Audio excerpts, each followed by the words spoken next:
Alô, alô, YouTube! Nossa, eu tava tentando decidir qual que ia ser o primeiro vídeo de 2020. E aí o ano já começou esquentando com o negócio dos Estados Unidos e Irã. Mas, primeiro, eu decidi explicar sobre algo que vai ajudar vocês a entender mais sobre o Irã e também muitos países do Oriente Médio e outros países e povos que não tem nada a ver com o que está acontecendo. A religião Islã, ou islamismo, e seus seguidores, os muçulmanos. Isso também vai fazer parte de uma futura série que eu quero fazer sobre religiões do mundo. Eu não só estudei sobre islamismo, como eu também tive a oportunidade de fazer um intercâmbio lá na Jordânia, um dos países do Oriente Médio com a maioria muçulmana, e um dos mais pacíficos da região, e também um lugar do primeiro filme do Indiana Jones. Mas para a gente poder entender melhor sobre essa religião, vamos voltar no tempo, como tudo começou lá no século VII. A Arábia, que é o lugar, do deserto aqui, era um lugar cheio de tribos, nômades de várias religiões, principalmente religiões pagãs, que acreditam em vários deuses. Aí um cara chamado Maomé, que morava lá, ele recebeu uma visita do anjo Gabriel, que disse para ele recitar a palavra de Deus. E aí, Maomé fez isso. Ele falou muita coisa, e durante toda a sua vida, recebendo várias revelações, fazendo milagres e tal, de acordo com os muçulmanos. E depois de um tempo, eles escreveram tudo isso e acabou se tornando o Alcorão, o livro sagrado da religião islã, tipo a Bíblia deles. A mensagem principal de Maomé, assim como no cristianismo e no judaísmo, é que só existe um Deus. Eu sei que parece meio óbvio para muitas pessoas, mas naquela época e local não era tão comum não. E muitos até não gostaram disso e queriam comprar briga com Maomé e seus seguidores. A Arábia não era um lugar muito bom de morar não, principalmente se você era mulher. Era um local quase como que sem lei. Muitas das coisas e faltas de liberdade que tem hoje lá são costumes que vieram desde aquela época. As famílias mais poderosas que mandavam na cidade. E a cidade que Maomé morava, Meca, o comércio dela dependia bastante das peregrinações que vários pagãos faziam num altar antigo que tem lá, chamado Kaaba. Aí então as famílias mais poderosas não gostaram da mensagem de Maomé e seus seguidores de ter um Deus só. Era uma ameaça ao negócio deles, então muita briga aconteceu. Hoje, na religião islã, não é só o Alcorão que é considerado escritura. Tem muitos outros textos que também são sagrados. Não tanto quanto o Alcorão, mas também bastante importantes. Muitos textos são outras histórias e falas de profetas aí, até do Maomé, escrita por amigos, parentes, outras pessoas. Alguns até não são considerados escrituras pela maioria dos muçulmanos. Assim como os livros apócrifos do judaísmo e cristianismo não é aceito por todos. Esses outros textos no islamismo podem ter sido escritos muito tempo depois de Maomé, e alguns outros podem até ser considerados como um tipo de fofoca. Um cara que ouviu do outro cara, que ouviu da tia, do sobrinho, do cunhado de Maomé. Por exemplo, esse negócio de um cara morrendo e ele ganhando exatamente 72 virgens mulheres no céu para ele, não é escritura para a maioria, a não ser talvez uns malucos aí. Muitos de nós, até mesmo eu já pensei que os muçulmanos adoravam um outro Deus diferente chamado Alá. Mas, na verdade, não é não. Eles acreditam no mesmo Deus de Abraão e outros profetas e personagens da Bíblia que talvez vocês conhecem, ou pelo menos já ouviram falar. Alá não é um Deus diferente, é só como se fala Deus em árabe. Assim como obrigado se fala shukran, querido se fala habib, fulano, fulano. Tanto que se você vai numa igreja cristã em qualquer país árabe, sim, existe, quando eles estão falando de Deus, em árabe, eles usam a palavra Alá também. Na tradução da Bíblia para árabe, Deus também está traduzido como Alá. No islamismo, eles também acreditam em vários profetas que a gente conhece, como Abraão, Moisés e até mesmo Jesus, que é um profeta muito importante para eles. Eles também acreditam nele como o Messias, que um dia vai vir e acabar com o anticristo. E ele é até mais mencionado no Alcorão do que Maomé. Eles também acreditam em Adão, inclusive eles falam que ele foi o primeiro muçulmano de todos. Mas muitas das histórias desses profetas são bem diferentes do que talvez vocês conhecem. Elas são de acordo com como foi contado por Maomé no Alcorão. E os muçulmanos não acreditam que o Maomé foi o último profeta de todos e que trouxe de volta a religião como ela deveria ser, como ela foi na época de Abraão, na época de Moisés e tal. A religião é bastante focada na submissão a Deus, tanto que a palavra Islã significa submissão, e o muçulmano é aquele que se submete. Ou seja, eles não adoram ou oram para nenhum profeta ou outra coisa aí, nem mesmo Maomé. Tanto que eles nem fazem imagem de Deus ou de nenhum outro profeta para não cair na tentação de adorar aquilo. Nas mesquitas, quando você visita, que é a igreja dos muçulmanos, a capela deles, e nas escrituras também, não tem gravuras, nada. O que eles focam bastante mais é na caligrafia e na arquitetura.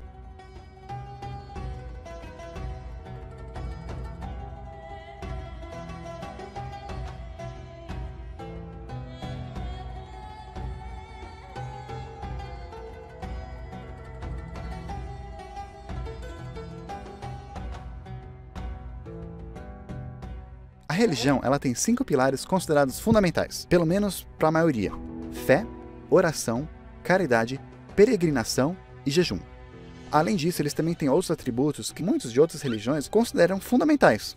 Até sobre isso, um estudo interessante da Universidade de George Washington aponta quais países que mais vivem os valores e princípios econômicos ensinados no Islã. E os top 4 foram Nova Zelândia, Luxemburgo, Irlanda e Islândia. Enquanto um país com maioria de muçulmanos só começa a aparecer na lista em 38º. Muitos países que estabilizaram o islamismo como uma religião oficial são países que têm alto nível de corrupção, com tradições antigas meio bárbaras, com um sistema de justiça falho e países subdesenvolvidos também. E esses fatores que influenciam mais no desenvolvimento deles, na desigualdade e nos problemas da região. Assim como muitos cristãos acreditam que os 10 mandamentos é a lei de Deus, os muçulmanos também têm um conjunto de leis chamado Sharia, que muitos estudiosos aí dizem ser bem parecido com o Halakha, a lei judaica. O Sharia é principalmente sobre proteger o inocente e viver valores islâmicos, e ao contrário do que muitos pensam, não é sobre punições duras. Muitos extremistas fazem isso, os terroristas, porque eles tiram palavras do Sharia, palavras do Alcorão, partes, eles tiram fora do contexto e até alteram. E eles também acabam revivendo tradições da Arábia pré-islâmica. Muitos também pensam que o islamismo prega o jihad, falam que é a guerra santa contra os não muçulmanos e que eles vão matar todos, quando não é verdade. Jihad significa esforço, preservar, empenho. Isso tem a ver com o esforço que alguém faz para chegar mais perto de Deus, mesmo com as diversidades do mundo. Lembra também que no início os muçulmanos sofreram bastante perseguições, então faz sentido muitas falas de Maomé ou das histórias serem sobre defender, preservar a crença deles, preservar eles, A religião também não prega que você deve obrigar alguém a se converter ou castigar alguém que mudou de religião. Isso é coisa de extremista ou fundamentalista aí.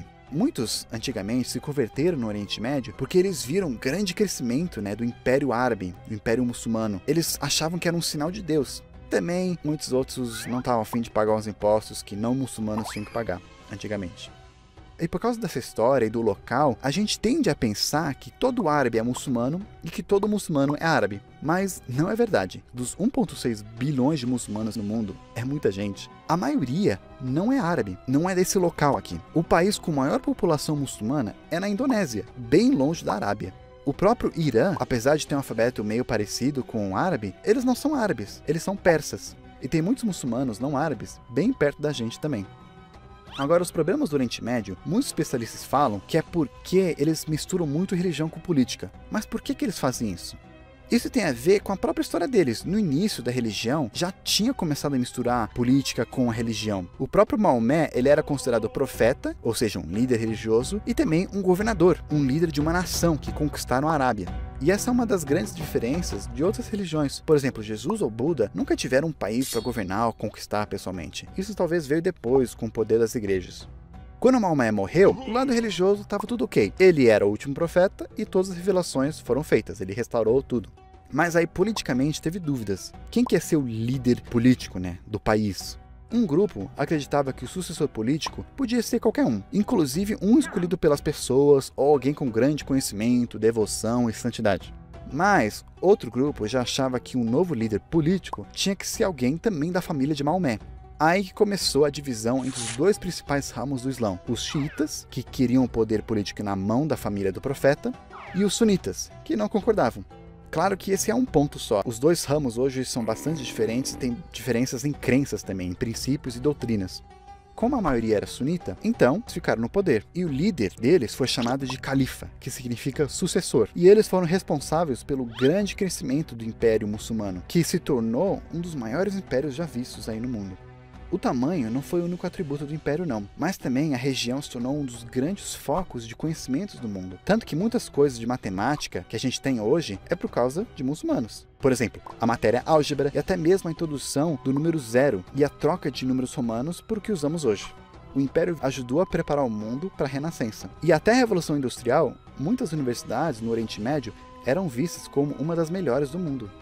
Aí a luta pelo poder acabou dividindo o império depois. Os xiitas até hoje falam que o primeiro califa, o primeiro líder, não deveria ter sido o Abu, e nem mesmo os dois seguintes. Eles falam que eles acabaram pegando o poder por força e tirania, e deveria ter sido Ali, que era o bisneto de Maomé, ou qualquer outro da família.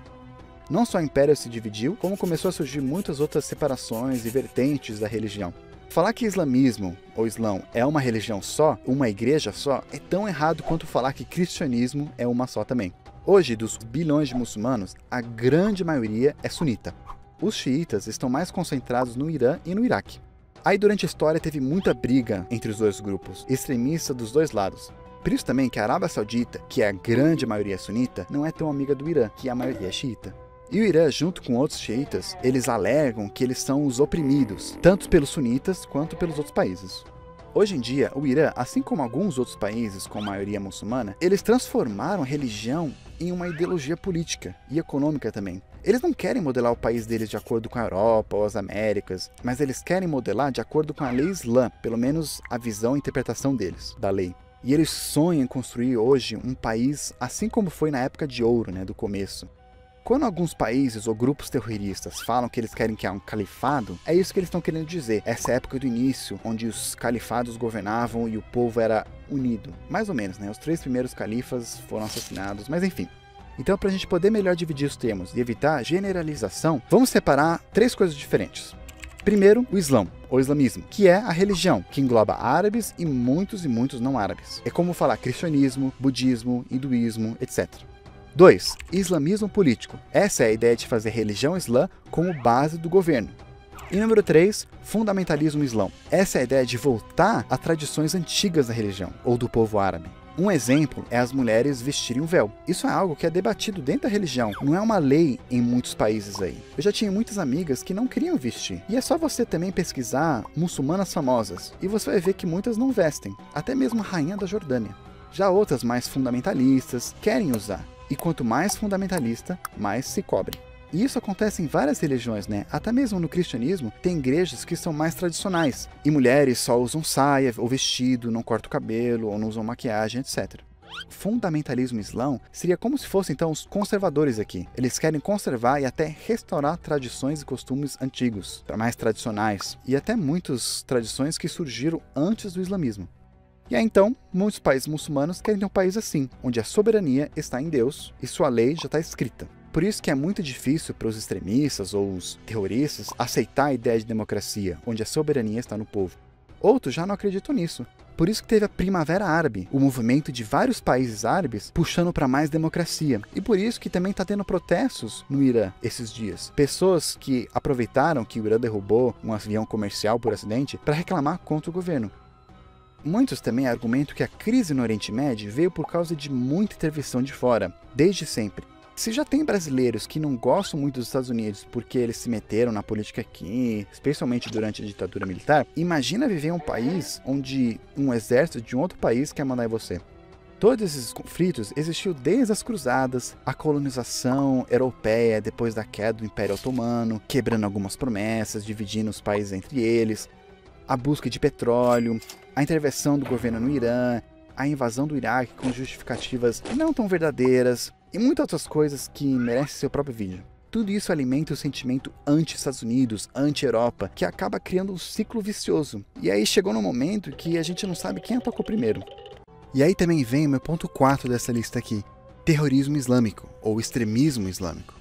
Que são pessoas que usam desses sentimentos amargos, pessoas bravas, ou pessoas que querem mais poder, ou pessoas malucas aí, que usam da religião como arma para poder se vingar, para poder ganhar mais poder, para poder fazer uma guerra, E como eles não têm um país com muitos recursos, exército, essas coisas, a ferramenta que eles acabam usando é o terrorismo, Alguns ataques aqui, outros ali, para poder amedrontar as pessoas, O Irã também, ele não vai querer, provavelmente, eu espero também, ir numa guerra contra os Estados Unidos. Primeiro porque se ele for contra os Estados Unidos, ele vai automaticamente contra a Europa também. E não tem como ele ganhar dessa guerra. Então o que ele acaba fazendo, como publicamente ele não pode fazer nada, Só reclamar, falar um monte de coisa, falar mal. Então ele acaba financiando secretamente o terrorismo. Até aquele cara, o Soleimani, que os Estados Unidos matou, esse era um dos trabalhos dele. Indiretamente, ou às vezes até diretamente, apoiava o terrorismo.